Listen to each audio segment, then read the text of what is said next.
Ya, baik Bapak Ibu, selamat berjumpa lagi bersama saya Aris Sulistyo dan di pertemuan kali ini kita akan melanjutkan pembahasan kita mengenai otonomi daerah dan desentralisasi. Di pertemuan ini ada 4 topik yang akan kita bahas begitu mengenai masalah otonomi daerah, kemudian bagaimana tantangannya dan juga solusinya yang nanti akan menjadi objek diskusi kita. Kemudian di sesi yang kedua nanti kita akan membahas mengenai apa saja indikator keberhasilan dari otonomi daerah itu, serta apa saja contoh dari best practice atau contoh-contoh baik pelaksanaan otonomi daerah yang ada di Indonesia. Tanpa menunggu lama lagi, mari kita membahas mengenai masalah otonomi daerah. Ini disarikan dari berbagai sumber begitu. Ada beberapa atau banyak hal yang kemudian ternyata masih menjadi permasalahan dari proses keberhasilan pelaksanaan otonomi daerah selama ini. Yang pertama mengenai kewenangan yang tumpang tindih, di mana kewenangan tumpang tindih ini antar institusi pemerintahan dan juga aturan yang berlaku. Peletakan kewenangan ini apakah ada di kabupaten ataukah di provinsi?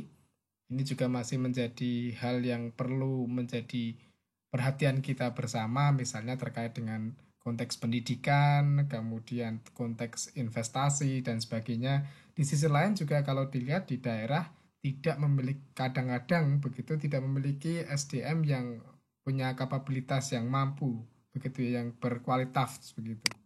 Ya, di masalah yang kedua yang sering muncul adalah terkait dengan anggaran, di mana keuangan daerah ini tidak mencukupi, kemudian juga ada masalah kurangnya transparansi akuntabilitas dalam penyusunan APBD, kemudian terkadang ini yang muncul adalah keinginan masyarakat di daerah itu kalah gitu bertabrakan dengan kepentingan elit lokal daerah.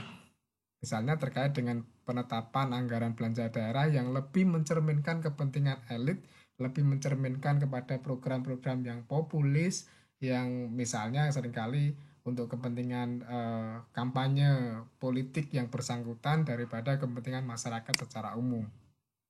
Pelayanan publik ini nomor 3. Rendahnya pelayanan publik di masyarakat ini juga menjadi salah satu masalah terkait juga kadang-kadang memang harus diakui kompetensi PNS di daerah itu tidak merata dan juga tidak ada ketidakjelasan antara standar pelayanan yang diberikan. Di satu sisi ada daerah yang memiliki kelebihan PNS begitu dan kompetensinya tidak memadai. Di sisi lain ada daerah yang kekurangan PNS dengan kualifikasi yang terbaik. Dan ada juga gejala putra asli daerah yang menduduki jabatan-jabatan strategis, namun ia mengabaikan profesionalitas jabatan. Lebih parahnya lagi adalah kemudian orang-orang yang duduk di pusat-pusat pimpinan dari pelayanan publik adalah mereka yang kepentingannya ada di lingkaran kekuasaan atau kepentingan elitan. Ya biasanya memang kalau kita lihat netralitas PNS, tapi di balik itu eh, di belakang layar itu tidak bisa kita atau kadang-kadang dipetakan bahwa itu tidak 100% dilaksanakan begitu.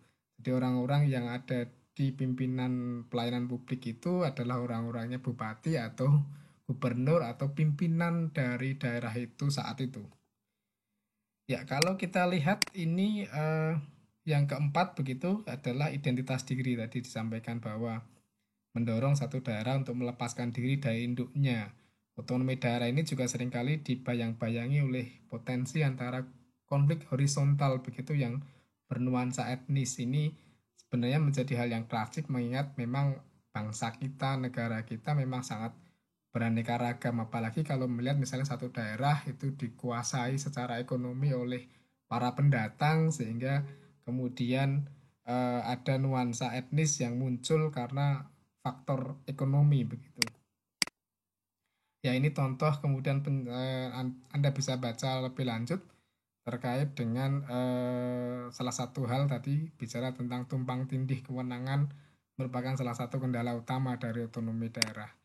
Kemudian ini juga sempat diakui sendiri bahwa misalnya ada kontrol dari pusat begitu, pendidikan dasar dan kemudian pendidikan menengah itu ada di provinsi, kemudian pendidikan tinggi itu ada di pusat.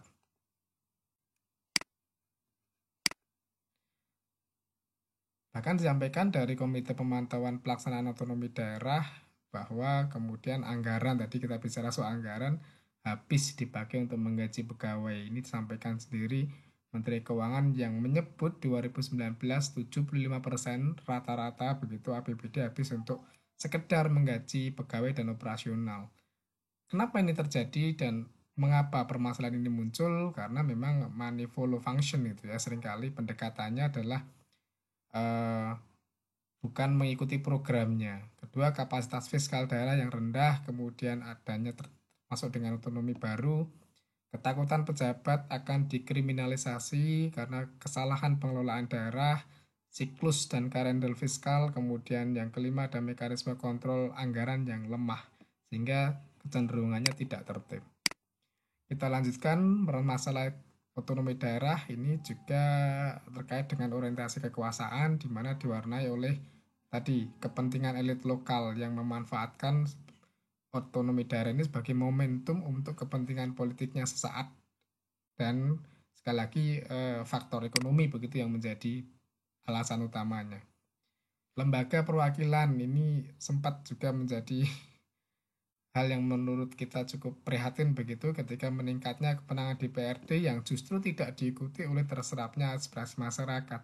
Kenapa? Karena ini kurangnya kompetensi anggota DPRD. Sehingga pemahaman terhadap peraturan perundangan pun kemudian juga kurang, kemudian campur tangan DPRD atau Dewan begitu lebih kemana-mana, punya kekuasaan di mana-mana, termasuk juga penentuan karir pegawai di daerah karena faktor koneksi, bahkan mampu juga untuk mengatur tender pemerintah, bahkan juga terkait dengan seleksi jabatan di pemerintahan. Dua hal yang sebenarnya berbeda. Di satu sisi adalah eksekutif, di satu sisi adalah legislatif. Namun dalam konteks penerapannya terjadi oknum-oknum yang kemudian tidak bertanggung jawab begitu. Salah satu permasalahan otonomi daerah ini juga pemekaran wilayah, ini kadang-kadang tanpa grand design dari pemerintah pusat. Padahal seharusnya pemekaran itu munculnya dari pusat melihat situasi yang ada di daerah, bukan kemudian daerah asal seringkali tanpa ada kajian yang lengkap, yang jelas, kemudian menginginkan pemekaran wilayah karena seringkali permasalahan yang muncul atau motif yang muncul itu beraneka ragam. Sehingga tadi salah satunya adalah kepentingan elit begitu yang ada di daerah. Dan yang terakhir ini salah satu masalah muncul adalah pilkada langsung di mana biaya yang harus dikeluarkan oleh masyarakat ini terlalu besar.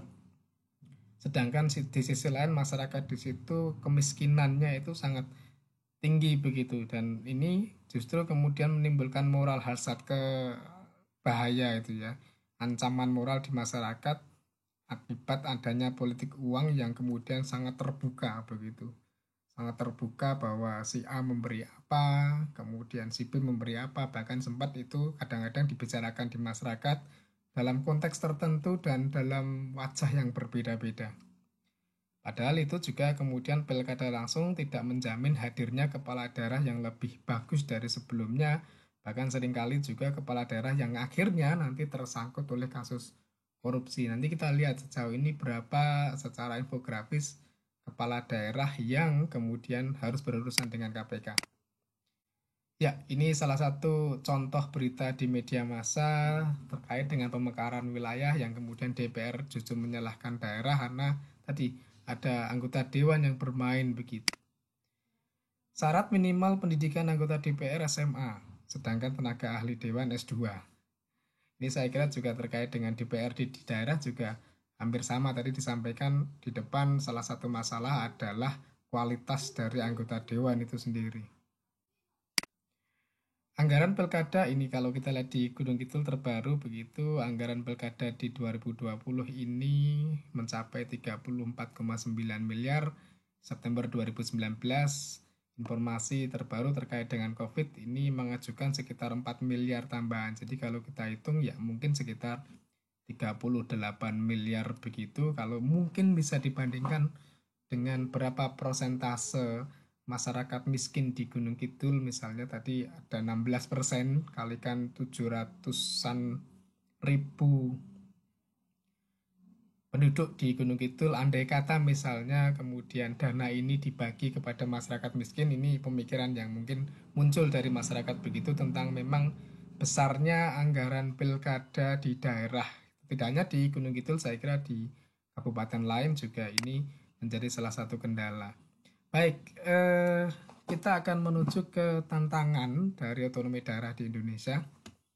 Kalau tadi masalah begitu, sedangkan yang tantangan ini adalah sesuatu yang akan muncul ke depannya dan menjadi PR kita bersama terutama yang ada di birokrasi.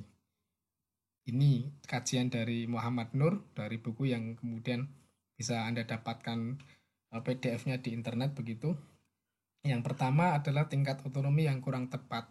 Ini seringkali saat ini otonomi dijatuhkan kepada kabupaten dan kota. Kenapa padahal bukan level provinsi?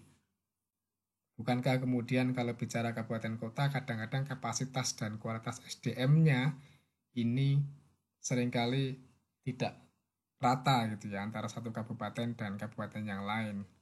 Kemudian juga ancaman terkait pemekaran wilayah dan juga disintegrasi. Salah satu argumen yang muncul adalah ketika tidak di level provinsi, ketika memang itu menjadi strategi pemerintah begitu, karena ketika ada di level provinsi nanti dikhawatirkan ada beberapa provinsi yang mereka memang bagus, kuat begitu dan akhirnya bisa jadi memunculkan isu disintegrasi ini begitu. Kemudian memang tantangannya adalah otonomi fiskal secara nasional, bagaimana pusat masih mendominasi keuangan mengenai dengan dana alokasi umum begitu, dan ini menjadi kebijakan pajak memang masih menjadi sentralistik begitu. Ya,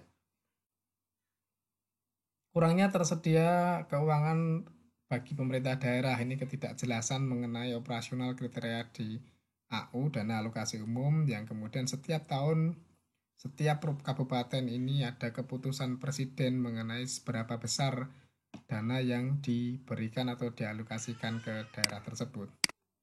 Tantangan yang lain adalah adanya anak emas daerah yang kaya dan akan sumber daya ini menjadi suatu misal dikatakan buah si malakama begitu ketika daerah yang kaya diberikan keleluasaan karena memang menyumbang banyak kepada pemerintah, namun juga apakah kenapa kok tidak daerah yang miskin yang justru menjadikan diutamakan? Kalau misalnya daerah miskin yang diutamakan, daerah kayanya akan iri. Kalau daerah kaya yang diutamakan, yang miskin juga akan semakin terpuruk dan ini menjadi tantangan bersama begitu ya.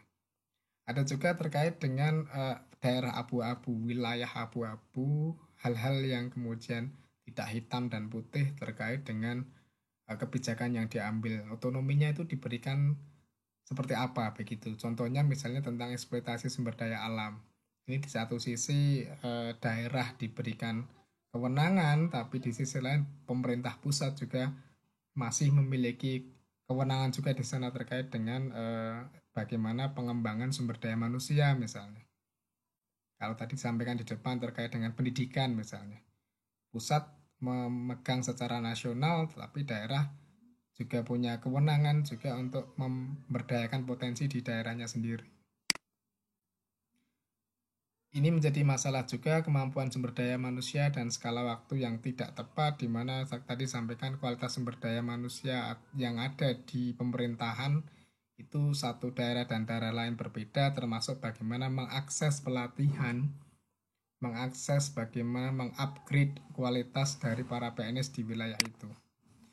Dan pengaruh politik tentu ini di depan sudah disampaikan juga ini menjadi masalah yang belum berakhir begitu bagaimana muncul aktor-aktor politik di daerah yang kemudian berkembang ke masalah etnis di satu wilayah misalnya ketika etnis tertentu menjabat di pemerintahan maka otomatis seluruh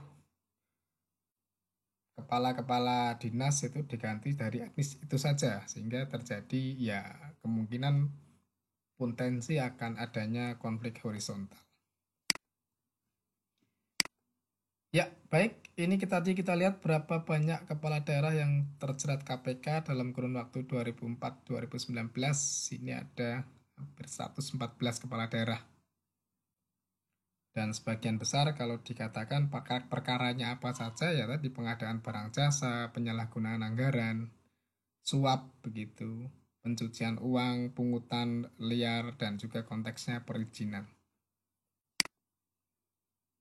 Apa saja konteks dari korupsi politik dalam angka ini ternyata juga banyak sekali. Selain kepala daerah, ternyata juga menjalar kepada anggota dewan, baik di tingkat pusat maupun daerah yang merupakan kader dari partai politik. Banyak jenisnya yang seringkali muncul adalah 4 jenis tentang anggaran pengadaan proyek, bansos, dana hibah, dan juga suap tentang proyek-proyek itu. Tidak hanya di pusat, bahkan sampai ke daerah. Beberapa foto yang terkait dengan ironisme dari otonomi daerah begitu, dan apakah solusinya? Baik, saya kira ini menjadi bahan diskusi dan kajian bersama yang sangat menarik. Silahkan berpendapat bagaimana seharusnya begitu untuk menyelesaikan masalah yang muncul dan juga menghadapi tantangan tadi. Ini beberapa link yang bisa menjadikan rujukan. Baik, terima kasih dan kita akan lanjutkan dengan diskusi.